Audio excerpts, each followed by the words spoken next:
Everybody's looking for some sentimental sex, right? Or some what-if encounters. Sorry, I don't mean to go all Harvey Weinstein here. All of that was consensual, all right? Jesus Christ, there's just one accusation after another. Finally, all these famous people are starting to go like, yeah, I have no idea who that is. Or, yeah, I don't know. I don't remember that. You know, which I was surprised right out of the gate they didn't do. I'm not condoning their behavior. I'm just saying legal advice.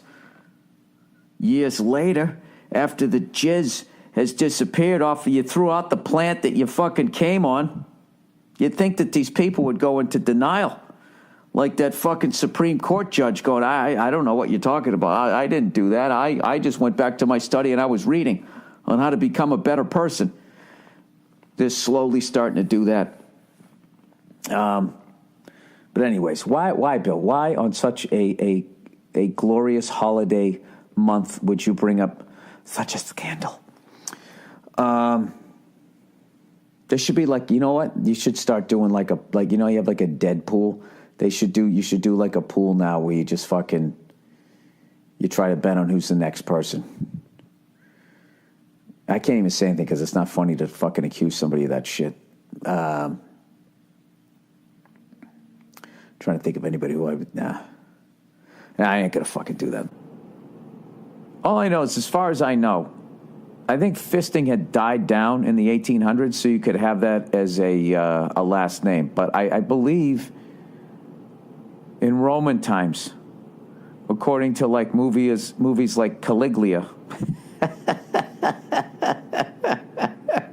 that was going on. But now with all the sexual harassment and evidently all these fucking lunatic perverts / rapists in Hollywood. I love that they're acting like this is specific to Hollywood. That's something they do all the time. Like if there's like an NFL player that gets busted for domestic violence, they go, what is with these athletes beating women? And it's like, that's not it. This is just a microcosm of it's just a little sample of humanity. I would actually be willing to bet that there's just as many plumbers out there that get accused of domestic violence as football players or whatever. It's just that plumbers don't sell out football stadiums. There's not a giant plumber stadium to see, you know, a first ballot Hall of Fame plumber plumb a sink. So nobody pays attention. So everybody gets to act like, oh, it's going on. It's in Hollywood. It's over here. Like they always notice what people on television are doing, you know? I mean, look at Bill Clinton. I mean, you know, okay, this guy comes on a fucking Fern and he's blowing a load on a dress, which is standard, I guess. That's more pedestrian. Place for your jizz to end up. You know, if you're going to sit there in court, you know, and your lawyer's going to be going, all right, this is going to be a little bit of an embarrassing day for you there, buddy. They're going to bring your jizz in. And, you know, but it's on a dress, so I'm willing to bet that a number of people, you know, that are in the jury at some point have splooged on a dress, you know, at very least one of their own T-shirts. You know, let's not forget about tube socks, but that, you know, that goes without saying, right? But then, you know, if you're on trial and you did it into a plant, you know, that's a little weird. A plant is different than, you know, if you fucked outside, because then you're just outside. But a plant, that's just really specific. Yeah, I thought Hollywood was green. I thought they gave a shit about the environment. Anyways, I don't know what the fuck I'm talking about. So maybe I'll come out like Kevin Spacey. I just got to make sure I can't. There's a very thin fucking line to walk there where the comedy exists. At the end of the day, you know, it's just, Jesus fucking Christ, what is going on? Anyways. I mean, look at this big story out here in Hollywood, the big scandal. Harvey Weinstein, right? First of all, dude, I mean, what a display of power to finish in a potted plant and then have the nerve to call the person the next day saying, hey, you know, I had a great time. I mean, that's out of your fucking mind. And I don't get these fucking people where everything, I'm going to go to rehab. How do you go to rehab to stop you from preventing a woman leaving a room, taking your dick out, and coming on a fern? Do they have rehab? I didn't know that. What are you in here for? Oh, I fucking blocked an exit and jizzed on a plant. Oh, yeah, me too. Well, I guess we're going to be buddies here, huh? And they just in this wing of the rehab where there's no potted plants. They got buddies outside the fucking window trying to sneak fucking plants in for them. That is the most bizarre fucking story. But that's not what I want to talk about here. You know what I mean? Where they're fucking sitting there going, I love when they said all men in Hollywood kept silent. It's like everybody did. And they were acting like Harvey Weinstein couldn't ruin the career of a guy. That guy up until 4 days ago could take your career, wad it up right in front of you, and throw it in the gutter, and you were done. You were fucking done. You're talking about a guy who allegedly could block a woman from leaving a room and then coming on a plant. And then fucking does the follow-up call like they went to dinner and a movie and they had a lovely time. That's the level of power this guy had. Human beings should not have that level of power, by the way, because man or woman, they do not handle it well. But anyways, let's get back to as far as being able to see both sides of the fence. Our sports fans are just like, that's obviously holding. And then if the holding call doesn't go against you, it's like, oh, no, fucking great call, great non-call. Fox News. They were going off on fucking Harvey Weinstein and all Hollywood and how underhanded and blah, blah, blah, blah, blah. But when Trump was grabbing the pussies, they got nothing, right?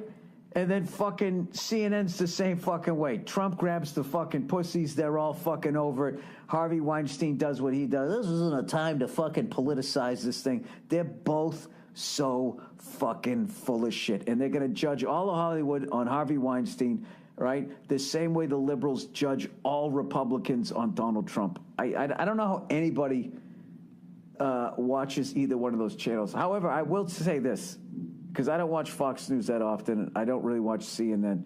But I will say, at least CNN, it looks professional. I'm not saying it is. Well, it is, but I'm not saying it's obviously not ridiculously biased. They both are. But what is Fox News looks like? It looks like fucking WSBK TV 38 back in the day when they go in between periods and that little bullshit set. I don't know what about Fox News. It's like they got to put more money into it. Everybody looks sweaty, I don't understand it. But anyways, Jesus fucking Christ.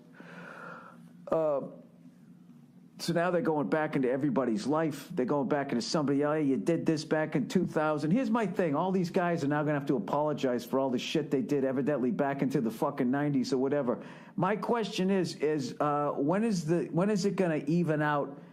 I would love to see some gold-digging whores come on and apologize and be like, yeah, hey, sorry I took your house and had a couple of kids with you and said that I loved you when I really didn't. I should have done that and then prevented you from seeing those kids that you had with me that half look like me, and you now know that I never really loved you. And I'm sorry for that, and banging the new guy in this house that you bought. And now I'm also not going to, have my new boyfriend ever move in or marry me, because then my payments from you or the alimony will stop. I want to apologize for that. My behavior was completely unacceptable. Just to balance it out. Listen, if you're new to this podcast, one of the mainstays of this podcast is that I'm a contrarian cunt. All right, so if you're new to it, I don't know. This first 11 minutes is what you can expect for the rest of this. Oh, that's right. I got to promote this. I am going to be in New York City. Okay, and I will be doing a special, top secret show that I'm not even promoting on my website. I'm just promoting here on my podcast. Unless, of course, we don't sell the place out, then we'll open it up to everybody else. But this is your reward for listening to my podcast, all right? I'm going to be at a new comedy club that's in New York City. It's called the West Side Comedy Club. And, you can make. I guess you can get tickets at their website, which is They're not live yet, so relax. All right, they're going to go live Monday, November 6th, which should be the day you're listening to this, even though I'm taping it on the 5th. Monday, November 6th at noon Eastern Time. And I will be performing at the West Side Comedy Club on Sunday, November 12th. So tickets go on sale Monday, November 6th. And the show is at 8 o'clock. It's Sunday, November 12th at the West Side Comedy Club, which is at 201 West 75th Street. And I think that's it. All right. So check that out. It's a perfect size place. It looks awesome. It's right next to the Beacon Theater. It's a little 100-seat thing. I'm going to be doing about 45 minutes, trying out some new shit, fucking around, having a good time. Keeping the hour tight. And that's it. It's a couple friends of mine that are owning and running the club from my days way back. We're going back to like the Boston Comedy Club and that type of shit. So anyways, check that out if you got a chance. And is that everything that I want to talk about? I think so. Can we go into the questions for the week? How long into this podcast? Oh, 39 minutes. Okay, that's perfect. That is perfect. I think I could run my mouth for another. Dude, what the fuck was LSU doing against Alabama? I know it's Alabama because they dropped more goddamn passes. They actually had a highlight reel of them fucking up passes, blowing opportunities. I'll tell you, I got to be asking myself, how good is the Alabama Crimson Tide considering they're playing in a much weaker SEC than we've seen in years? Who knows? But I'll tell you why they're great. Because even though that they were winning easily against LSU for most of the game, Nick Saban was still getting pissed, screaming and yelling. He knows. He sees enough drop passes. He's like, well, if they caught that and they caught that, this game could be this. You don't get credit because they dropped it. You get credit if you knock it down. Then he feels like we're playing good defense. That is why. That guy's the shit. But it will be interesting to see. Because a few weeks ago, it looked like Penn State was world beaters. Now they've lost 2 in a row. Ohio State looked like they were coming on. Then they got the living shit. There was alive shit in them, and it was kicked out of them. They got to feel a lot lighter after this past weekend.